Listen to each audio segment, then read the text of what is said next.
बुधवार की नायाब मूर्तियां 1.5 माह थाने में मेहमान रहने के बाद जब अदालती हुक्म पर कौमी अजायब घर पहुंचाई गईं, तो तवक्को थी कि यहाँ उनका स्वागत शायान शान तरीके से होगा।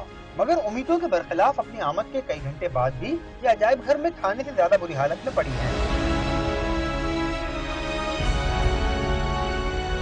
14 घंटे हो गए, लेकिन इसको बाकायदा जो है तरीके से, क्योंकि म्यूजियम हम नहीं खोल सकते थे रात के आवर्स के अंदर, ये चंद गंधारा नवादरात के लिए पूरे म्यूजियम को जो है ना, उसकी सिक्योरिटी को हम दाव पर नहीं लगा सकते। मूर्तियों की हिफाजत के असल जिम्मेदार अजायब घर में मौजूद ही नहीं, जबकि मूर्तियों की हिफाजत के लिए महज 2 पुलिस एहलकार तैनात हैं। मूर्तियों की तफसीलात मीडिया के इल्म में लाने के लिए कुर्सियां भी 3 रोज कबली सजा दी गई हैं। 2 दफा बुलाया, दोनों दफा जो है प्रोग्राम कैंसिल हो गया, इस वजह से वो आ नहीं सके। सच्ची पुलिस। ये कीमती सरमाया किसी मुहज़्ज़िब कौम के हाथों में होता तो इसका ये हाल यकीनन नहीं होता। कैमरामैन अख्तर चौहान के साथ सैयद ज़ीशान अहमद, डॉन न्यूज़, कराची।